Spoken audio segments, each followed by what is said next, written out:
are the things I wish I'd known about choosing a vet before bringing my puppy home. Now, originally, when we first brought Vigo home, my approach to picking a vet was who has good reviews and who's nearby. What I've now learned is that vets have such different approaches that it's really important to find a vet that aligns with the approach that you want with your dog. The first thing I wish I'd known about was fear-free vets. So fear-free is a certification, is my understanding. Jump in the comments if I'm getting this wrong, but I think I've got this right, where the priority is not just put on the health of the dog, but it's also put on the kind of mental health of the dog, in the sense of, for example, if your dog has to have a vaccination, it's not just about forcing the dog onto the table and holding him down to get the vaccine. It's about how do we make the experience of the vaccination a good one so that the dog does not then become traumatized by the vet. This often, I think, requires more patience, and it doesn't mean that you don't give the dog the vaccine. It just means that there is more thought put into the experience of the dog versus just cold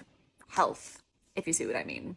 Hopefully that makes sense. There's a website online. I will put the URL here so you can go check it out to see if there's a fear-free vet near you if you're about to get a puppy or if you have a dog and are thinking of changing vets. I looked on that website for a fear-free vet for us after our experience with our first vet just didn't align with what we were looking for. I called maybe, like, I kid you not, 15 practices trying to find a fear-free vet, and every single time I called a veterinary practice that seemed to have a fear-free vet, the specific veterinarian who had the qualification had either left the practice or left the state. So I was left in a position where I didn't really have any fear-free vets within like an hour's drive of me. Which brings me on to the second thing that I wish I'd known going into choosing a vet, which is if the fear-free option falls down, which it did for us, don't be afraid to ask questions before going to your first appointment. So I called maybe 2 different vet practices near me, and I asked them to walk me through what does an appointment with your practice look like.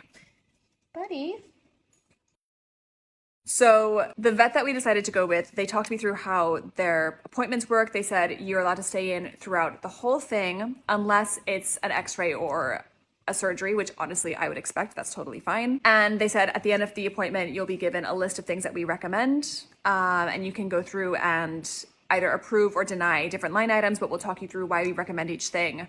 And that for me felt really good, which actually brings me on to a third point, which is don't be afraid to change vets. We changed vets after I think like 3 or 4 appointments with our original vet because it was very clear that it just wasn't a good fit. And if I'm honest with myself, I knew from the very first appointment that it probably wasn't going to be a good fit. They did nothing wrong. It just wasn't the style that we wanted. I compare it to being a vegetarian going to a steakhouse. There's nothing wrong with steak, but if you're a vegetarian, steak's probably not going to be the one for you. In terms of changing vets, it was super easy. I just emailed our original vet and said, hi, I'm really sorry to say that we've decided to change vets. Could you please send me all of Vigo's documentation? They sent me all of the paperwork they had on him. It was super, super easy, and I was able to just forward that to our next vet. So I hope that helps. Let me know if you have any questions. I'm sure that there might be other things that you're watching this video and you're like, oh yeah, and don't forget to ask this if you're interviewing a vet, or don't forget to think about this if you're thinking of changing vets. Drop it in the comments. Let's share all of the things to think about when selecting a vet so that we can have a nice list for anyone who's about to get a puppy who might want to read through it and tap into our collective